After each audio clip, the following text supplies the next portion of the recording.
Yo, what it do? We back with another motherfucking episode of the hottest podcast in the motherfucking city, in the South, the world, whatever the fuck you want to call it. Never want to talk. We got a special guest in the building today, man. Go ahead, introduce yourself. Man, some people call me third, some people know me by third degree, you know? Nah, for sure. Now, where that third degree come from? It sounds violent. That came from rapping, bro. So back in the day, I used to rap myself, you know what I'm saying? So probably from the ages of, started kind of late, but from the age of probably like 23 to 27. Nah, for sure. Now, you was one of the first Saycheesetv freestyles, right? Yeah, I think so. so. I remember at the car wash? Yeah, for sure. Yep. Classic, legendary. Yep, Yeah. Boys, EA boys, man. Nah, for sure. Now, let's go back. Like, you from EA, East Arlington. Yeah. Can you kind of tell the people, like, what type of stuff goes on there? Man, growing up for us, it was a lot of hooping, and you know that as well. You know, we know each other from basketball and stuff like that. So it started off hooping, and then after a while, kind of I want to say probably like my 10th, 11th grade year, certain things started transpiring. It just got a little different. Kind of went into some street shit. Niggas went from hooping to smoking weed to not really caring about the basketball shit in the streets with the hoes. It just kind of changed. You know what I'm saying? And then we just kind of started beefing with different people from different sides of towns and shit like that. And the nigga just wasn't kind of focused how I was before. It's kind of like the streets kind of took over our life. You know what I'm saying? You was one of the ones on the court, man. Let people know how cold you was in basketball. Appreciate you, folks. Yeah. A lot of people don't really know that. Nah, shit, bro. Arlington get a lot of flack for not being hood or, you know what I'm saying? But I lived in Arlington majority of my life in Texas. You know what I'm saying? When I moved, that's where I moved to. I'm from New Orleans. Right. A lot of niggas that I done locked in with wasn't from Arlington, but they rep Arlington now. You know what I'm saying? So what is that like? Like, what did you think about people saying what they say about Arlington? And does it really matter?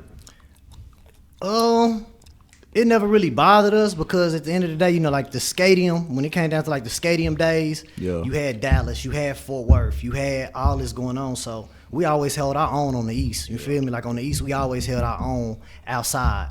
Right. You know, so for us, it really didn't matter.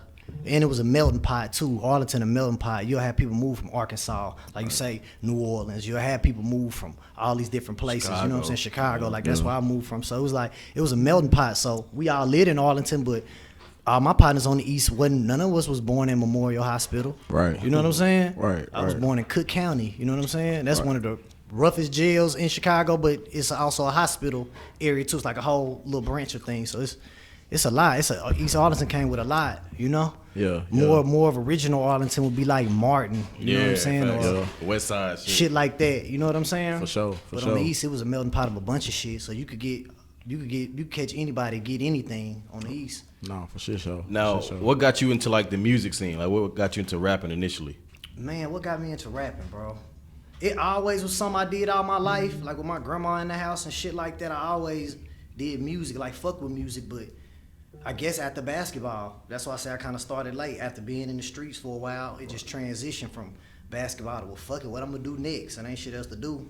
And, you know, we always had a name for ourselves, so I just wanted to keep making a name for myself. So music was the next thing, you know what I'm saying? For sure. Now, you have a relationship with Steptoe or 6'7". Yeah, you know 6'7". Can you kind of speak a little bit more about that? Once again, started from hooping, basketball. So it's like, even with rap, you know how everybody rap, they use basketball terminology, whether it be finesse, pump faking, whatever. Like, so basketball and this rap shit always got a combination, even before us, you know? So it started with basketball with us on that. Then I was rapping. He got tired of hearing me rap on other people's beats. You know what I'm saying? He got tired of hearing it. So he started making beats in his house. So 6'7" was your partner before? Partner. That's like... Shout out 6'7". Day one, like, we stayed in Houston together at my house, you know what I'm saying? Like, me, him, my baby mama for my baby was born, like, you know, my partner Joe, like, yeah, that's like my right hand for sure. Okay, him or Joe, right and left, however you want to put them on each shoulder. They was both there type shit. For sure. Now, where did Sean Cotton come into play, like with this in high school? Like, where did y'all meet with your story? Yep, same thing. We, Hutchinson Junior High. I was in 8th grade. He was coming in, so we was hearing about this 7th grade class of coming in, like Terrence Hassel, Sean Cotton. Yeah. Like, we was hearing that these niggas was finna be live. Like, these little niggas was really cold. Yeah. So I'm like, all right. So it was summertime. I caught up with him and just wanted to play him in the backyard. Like, caught up with him. We hooped against each other, played against each other a lot. So once again, just coming from hooping is how I started the relationship. Junior high, me and him in junior high, and him and Terrence Hassel, they lived up to the hype of people saying that cold they was. Cause I think they came in and won like district or some city, something. Damn, Terrence Hassel was like that. I ain't heard his name in a minute. He was like that for sure. His brothers was like that too, cause his brothers went to TCU and played baseball and football and shit like that too. Damn. Okay, for sure. It was in his blood. What was the other guy y'all had on y'all team, bro? He was like 6'4", 6'5". This high school? Yeah, at Sam. What was his name? Keyrell. Nah, he wasn't Keyrell. It was another nigga name. I forgot his name, bro. He's one of the nicest ones around that time. Donald Bell. Donald Bell was the star. Yeah. Shout out Donald Bell. For Donald sure. Bell was the star. He played for the Dallas Mustangs. He had all the looks, all the recruits. For sure. All the plays ran through Donald Bell. Shout out to Donald Bell. For sure. Now, moving forward, you know what I'm saying? You were the first one on the Say Cheese freestyle videos. How did that come about? First. Starting from back in the day with us, me and Cotton just being friends, and then everybody, like I started rapping. 6'7" started making beats. Cotton started the Say Cheese movement. And it was just like, bro, we already partners. We already boys. Like, nigga, display your talent on this shit. You know what I'm saying? So it would be times we did it on the East, and it would be times when the college shit popped off, he'd come down to Houston. You know what I'm saying? And come do shit for me down there. You know? Oh, damn. And he So just kept building his brand. You was in Houston when Say Cheese kind of was getting popping in the city. Because I was getting in so much trouble in Arlington. My senior year, my mama moved me to Houston just so I could graduate. Because we was getting in so much shit. I probably wasn't going to graduate. So shout out to my mama for that. Nah, for sure. Getting me up out of there, just able to, do something with myself and get past the bullshit. Tell us about the beginning stages of Say Cheese, bro. Like, what was like, because I remember seeing Sean Cotton go around the city just interviewing popular niggas in the city. You know what I'm saying? Like, so from that to what it is now, like, what was some of the, you know what I'm saying, like the beginning phases that you was like, damn, this shit go pop? Yeah, it first started him interviewing us on the East, and then niggas DMing him, or probably wasn't DMs yet, Twitter hitting him up on Facebook like, man, them niggas ain't like that. You need to come do this shit over here. So he went to Dallas and did some shit with the Uno Losos Goon side, and he went to Fort Worth and fucked with different artists and went to Mesquite or whatever. You know what I'm saying? So it all kind of branched off from that East Side shit. You know what I'm saying? Other hoods want to be involved.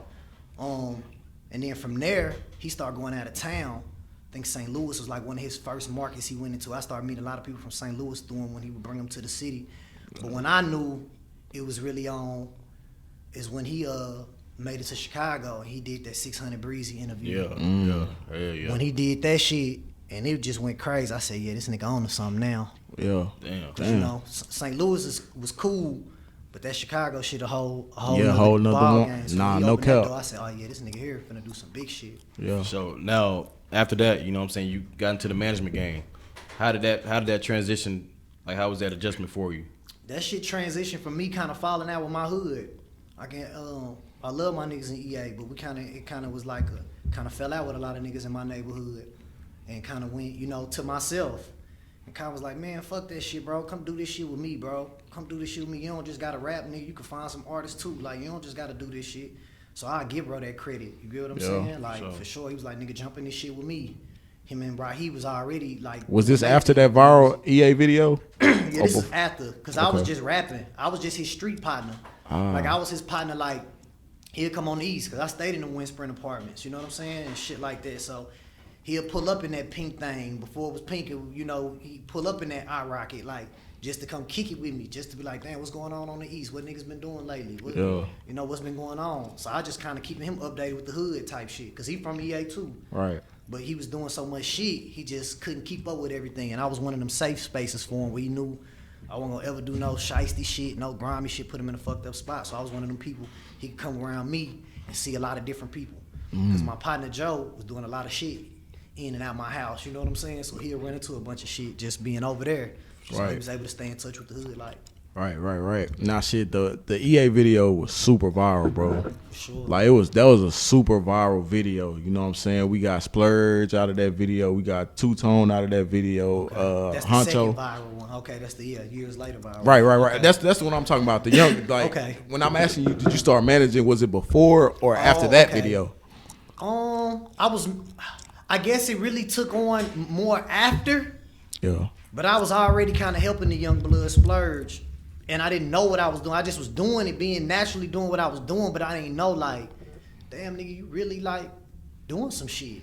Right. It just kind of happened naturally. So after that is when I really was like, okay, yeah, I'm going to do this shit. Okay, for sure. So when did you realize, like, damn, like, everything like how like okay, what's some management skills that you feel like you know what I'm saying accumulated from just being who you was at that time? I'm still learning management skills. I just was going off natural instinct, bro. Just like street code. Yeah. Keeping it real with niggas, being transparent, saying how the fuck I feel, whether you like it or not. Yeah. You know what I'm saying? Shit like that. And How important is that in this game, bro? Uplifting people. It's important, but a lot of the time the artists, they don't like it, but it's important for their career because you got so many yes men. You got so many yes men in this shit who just gonna do whatever they can just to stick by you. Not really having your best interest. They just trying to build their name off you. Me, I already had my name. I didn't need none of you niggas to have no name. So I'm not scared about falling out with you. Right. You know what I'm saying? So what was the transition like from being like the street manager to like more of an industry manager now? What was that transition like? What it's like more so now is just understanding paperwork, understanding business, understanding contracts, and just protecting myself. Because before I wouldn't protect myself. It'd be just all build a nigga up, build a young nigga up, build him up. You know what I'm saying? And I kind of leave myself out, which put me in some fucked up spots when it's business time. Right. And then you can't look at nobody and be mad and hold a grudge because it's like, nigga, this business, this ain't the street. You know what I'm saying? When it come to paperwork and when it come to certain shit, niggas just kind of look at you and be like, how thin is the line? man, it's real thin, especially for somebody like me. That's all I know. It's hard for me to just be straight business with somebody. So I'm never going to just be able to be straight business, but I just got to learn how to protect myself as much as I can because I know I'm going to do right by people at all costs. Like, I'm not going to do no weird shit for no money. Never. For sure. Now, you have Baby Youngin as one of your artists, you know what I'm saying? Right. He had a situation with Dallas to where they kind of turned their backs on each other. Right. What was that experience like? What was the environment like during that time? It was rough. It was definitely rough. But it like I say, you don't know people until you go through something with people. You know what I'm saying? So I feel like out of that, we was able to build more of a stronger team camaraderie, a stronger bond. We got to see who was gonna stay with us, and we got to see who wanted to get far away as they could from that shit. You know what I'm saying? And we don't fault nobody for it, but it's just like he got to really see who was with him. You know what I'm saying? Sure, that's real. Now, Baby Young is a hell of an artist. You know what I'm saying? Like, how did y'all meet? He calling me now. Shout out Baby Youngin, man. Hey, Youngin, I'm in the interview right now. I'm gonna call you when I get done. Nah, it's all good, gang. Love, boy. It's funny how life works. Yeah. Life and what you power saying, tongue. gang? Now, how'd y'all meet? We met, like, I caught him. I seen him on Dallas Global. Okay. Seen him on Dallas Yes, Global sir. before. And then I started seeing him get posted on Saycheesetv, and I just kind of watched him. I watched him from Dallas Global. I didn't tap in with him. Okay. Seen him on Saycheesetv a couple times, and I ain't tap in with him. I just was more interested. Like, this shit different as hell. Like, Right. Is it really him singing like this? You know what I'm saying? Right. So probably like the fourth time around, I tapped in with him like, hey, little bro, you hard. I don't know what you got going on, but I'm fucking with it. Like, I'm fucking what you got going on. If you ever need some advice, a mentor, whatever, just holler at me. You know what I'm saying? So we talked for about 2-3 weeks like that. Then he got posted again. And I'm like, what's up, bro? What we doing? He was like, man, I ain't gonna lie, gang, I need you. These niggas in New York wanna fuck with me, but I don't got no management. I don't got no team. I don't wanna just fly to New York with some niggas I don't know. So let that be clear, baby. Youngin had a deal on the table before he even met Saycheesetv. Before he even came in contact with anything. I got blessed to be able to be part in his situation because he was already gonna sign with Johnny Snipes in New York. Damn. So shout out to Johnny. He the first like label to believe in him. For sure. That's big. Damn. It's big. Now, I know now, like, you and KBeezy are not really together no more. Right. Like, what's going on with that situation? Man, it's just like I wanted to do something different. As far as when it came with me and bro, I still love him like a little brother, but I just wanted to kind of close that book and do some other things. Kind of put my interests and my time in the other things. You know what I'm saying? For sure. When you start feeling like your time not appreciated like it's supposed to be, sometimes you just gotta let people, do what's best for them, and you gotta do what's best for you. Like I say, protecting myself. For sure. So I just wanted to make sure I was protecting myself. Damn. But shout out to BigKayBeezy though. For sure, I love for him like sure. a little brother. Now, bro, how hard is that to just close the chapter? Like, do you just Somebody you done just traveled separate, with, or is it just like you ease it in? How you do it? It's super hard, especially with Beezy or Youngin. It would be super hard because these my babies. Like I nurtured them. Like these the first artists that I got to nurture up. Like and fully like and believe in me. They believed in me. You know what I'm saying? So hell yeah, it's hard, super hard. Like it's not easy. Still right now, it ain't easy, but it is what it is. Yeah. You know what I'm saying? No, for sure. Now, shit, you know, a lot of artists in the DFW area, they want to be on Say Cheese. They want to sign to Say Cheese. Right. They want to, like, what would you think the best way to catch Say Cheese's attention, in your opinion? Be different. Be unique. Be yourself. Don't try to be like nobody. That's the fastest way you going to catch Cotton. That's the fastest way you going to catch him, being unique. Being yourself, especially, you know? Can an artist just reach out to you like, hey, bro, tap me in with Cotton? I'm going to answer your DM. I answer every DM that come in my shit. Like, I don't, because that's just me. But I can't just send you the Cotton. That ain't how it works.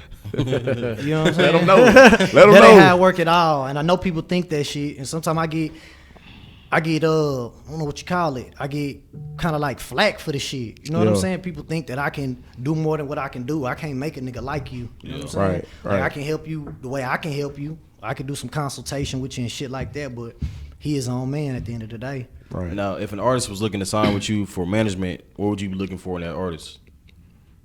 Man, loyalty, first and foremost. Transparency. Same thing I'm going to give you, the same thing I want.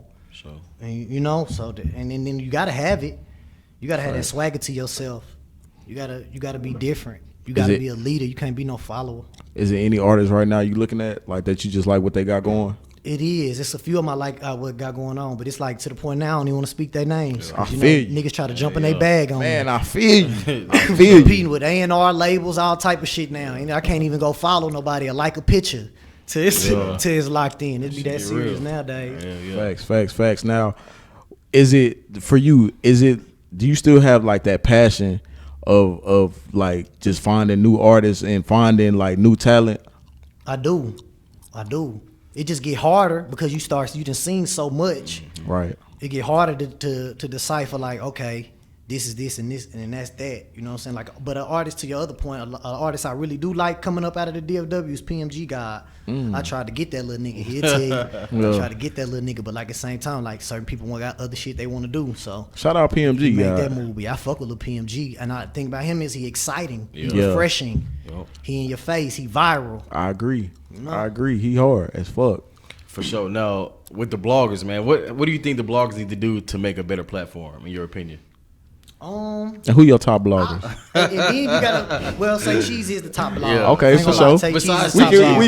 We can't take away from Saycheesetv. Right. For sure. I mean, I like Real Tune. You know what I'm saying? And I like Dallas Global. You know what I'm saying? But I know y'all be having problems with y'all page and shit like that. Y'all shit. You know what I'm saying? Yeah. So I'm trying to tap into the new wave of what y'all got going on now. I'm still kind of not fully hip to y'all new wave of BZ digital TV. Still trying to get tuned into that. So that's still kind of new to me. Sure. But all together, DFW got the best platforms like in the United States. Like, I agree. collectively. Like this is a media marketplace. You know what I'm saying? But I think everybody just got to support each other more. Period. Like blogs got to support blogs more. Artists got to support artists more. We got to stop letting people come in the city, dominate the city, and then taking it back to where they at with it. You know what I'm saying? No, you ain't lying. People got to start supporting each other more. And egos, man, we got to tone them down. Yeah, that's the main thing. We got to tone them down. That's a fact. I agree. Now, shit, it's a lot of managers that's been in the media lately. You know what I'm saying? But you sit back watching this, man. I know you pay attention to what's going on. Like, what do you think about that? And do you feel like you need to, you know what I'm saying, kind of speak out more as a manager? I mean, once again, everybody got to be themselves. But me, I don't want to be more famous than the artist. Right. Like, I want to let the artists do their thing. You know, I want to call the artist like, hey, boy, you tripping. Like, why the fuck would you do that? You know, I don't want to be the one. You got to tell me like, hey, boy, you tripping. Why you saying that? Like, even if you right or if you wrong, it's still some shit don't got to be said. You know, it's a time and place for everything. So, and I think sometimes it hurt the artist too. When we on Front Street too much, sometimes it can hurt relationships. Yeah, facts. That's a fact. Now, shit, like I said, you kind of been in the management game for what, like 4 or 5 years now? Man, I'd probably say a year and a half too. It just feel like it just I done so much in such a short span of time. It ain't been no longer than 2 years really. Damn, what would you say one of your top achievements are? Man, that's a tough one. that's a tough one because I love it. I love each part of it. But one of the top achievements probably got to be helping BigKayBeezy get that deal with Interscope. Damn, that probably one of Never the won like, top just on the podcast. mainstream kind of like that's probably like the biggest thing. Seeing what a major deal look like, seeing what the paperwork look like for it, seeing what the contract look like for it. You know, shit like that. So Pop shit. you know, that's probably one of them. That's one of the badges of honor. Now, how did the baby posting the BigKayBeezy song help y'all? Like, how did that help? It helped somewhat. I think it would have helped more if it was, more to that. And hopefully it will be more to that for him later. Yeah. But I felt like it just kind of like was like, okay, damn, he got a big name fucking with him. You know what I'm saying? Because it is the baby. Like, it was a big name fucking with him. But it's like, me as a manager, I want more. Yeah. Like, nigga, do a song with that nigga. Nah, facts. Do a treatment video for that nigga. You know what I'm saying? Nah, but we real appreciate talk. him bringing him out on I don't know what it was, but we was in Miami. We had to fly out to Miami for him to bring out for that Hard Rock Cafe shit. Oh yeah, that shit was big. He had a show, so That he shit brought was him out big. for that. So that was big. So we definitely appreciate the baby for that. Shout out the baby, man. Nah, for sure. We appreciate the baby for that for sure. But, Did you guys work with King Von, right? we could have. We Okay. could have worked with King Von. It was Polo G. Yeah, it was Polo Polo G. G, for sure. King Von and Beezy was building a relationship before he died through a guy named Mark, who I believe was with Empire. They was building a relationship through Mark, so it was coming. It was in the works. Yeah. Now I see Polo G and BigKayBeezy have a relationship. Yeah, For Polo sure. fucked with him naturally. Yeah. I think Polo thought he had a chance to sign him. He fucked with him. He fucked with him tough. He fucked with him naturally. So Yeah, I shout out see- to Polo for that too. Nah, I That- seen that's what did it. Okay. That's Now, what did it. Shout for out Beezy. Polo G. he brought him out in Dallas too, as well. No, he didn't. Oh, okay. He didn't bring him out in Dallas. It was a promoter by the name of Sonny hit me up. Like, Third, I want you and Beezy to come out on this show. Okay. I'm like, bet, shit, let's do it. It makes sense. Polo in the city, let's do it. But with him and Polo G already knowing each other, they was backstage talking and shit and woo wop the blam. But that was set up through Sonny. So shout out Sonny man, and damn. shout out Mr. Hit That too for letting everything go through. For shit show. Hit that just left. Yeah. I seen that. Now shit, bro, like, what's some of your goals that you set for yourself, you know what I'm saying, as management, to just, cross off? Man, bro, just keep being a teacher in this game because I feel like that's my best asset. Being a teacher, being somebody rememberable in these people's life. They like people not gonna forget me. You know what I'm saying? Just steady building people. They gonna know at the end of the day when they 25 years old. And damn, now I see what bro was talking about. Even if certain shit they don't understand now, later they gonna be like, damn, this nigga really did have my best interest. This nigga really did fuck with me. Like this nigga, really was there for me. He helped me become a man as well outside of music because I care about their life outside of music. Like I tell baby Youngin all the time, like, hey bro, when you 25, 26, bro, you need to be ready to do some other shit. You being a big CEO. Now, if you want to rap too and you be Birdman and you still rapping cool, but at 25, 26, bro, this money you making, you should have all type of Vanguard investments. You should have different money here, different money there. You know what I'm saying? To where, shit, in 6 years, that money you putting up, whether it be $500 to $1,000 every month, is going to Let's make you some accumulate money, into some shit, compound interest into some shit. Facts. Where you could fall back a little bit and you can start signing these niggas because by then, they gonna look at you as big Migo for real. Nah, facts. You know? That's What would you facts. say the most difficult part of being a manager is? Dealing with the egos and dealing with all these yes men, bro. Yeah. Yes men is the hardest part. You got everybody sucking dick. All these fake ass friends telling them, nah, you good, you'll be better without this and that and the third. And it's like, them people didn't help you get here. Yeah. Because most of y'all been friends with them niggas for the people who helping you.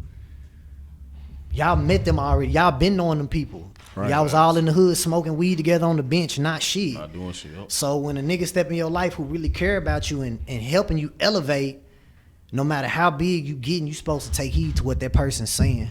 You know what I'm saying? Nah, that's And a let fact. the yes man play their part when it's time. Make them niggas go to the store, go get your guards. Make them niggas go do, they, you know what I'm saying? The shit that they Nah, real supposed shit to though. do, Somebody gotta do it though. Yeah, it's a you role wanna be for around, everything. It's do a role for something. everything, but don't start listening to these niggas every word to help pump how you feeling up. You know what I'm saying? Facts. That's a fact.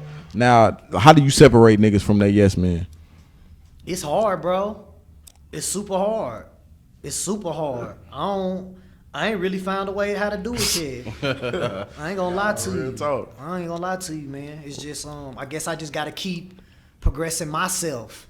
And as I progress myself, what I say gonna stand a little harder. Like, well, shit, big bro, on his shit every week it's a new day. He catching these flights without me. His new shit he having these. So it's like, unfortunately, it's a clout thing because these little niggas they trade in clout for money every day. Man, so the bigger I build myself, and they know like the bigger I QCP myself, is gonna be like, yeah, y'all niggas yes man, and this nigga he that nigga. Yeah. So that's the only way I can really do it. I have to just keep growing. For sure. Before we let you go, man, I got one more question. For sure. What's some things you learned from Sean Cotton over the years that kind of helped your life and helped you in this music industry? James, that's what he would say. James, find new talent, bro. Cause I think I'm cool with the baby Youngin to beat. James, with more. Nigga, go get more, nigga. Don't just sit on that shit. Nigga, more. You know what I'm saying? He look at shit like a full business. You know, sometimes I should look at shit like a brotherhood. Like, let me build these niggas up, get them where I want them, and then it's like, no, nigga. A house is a house, an apartment is an apartment. We need a mansion. You know what I'm saying? That's how he look at shit sometimes. So, and I'm learning more and more. Like, okay, you know, I get it. I get what he's saying. Nah, for sure. It's real though. For sure. Now tell the people where they can find and follow you at and tap in with you on anything new you got coming that you want the people to know.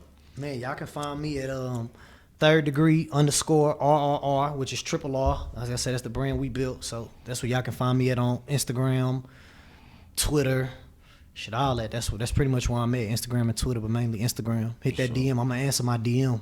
For sure. I'm gonna answer that motherfucker. Anything coming?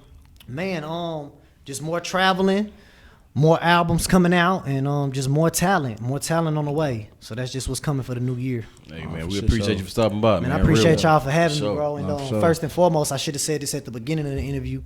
Thank God for everything that He done for me. You know what I'm saying? I appreciate God so much for bringing me through trials and tribulations of this industry, things that I done learned. Thankful God for my family. You know what I'm saying? Like my mama, my sisters, my brothers. Like through all this rough patches of shit that I've had in this industry the last 6-7 months, my family done really stood beside me. So shout out my mama, shout out my family. Sure. Real talk. Appreciate y'all having me. Never Want to Talk podcast, man. For sure. That's it. Let's go. Yeah.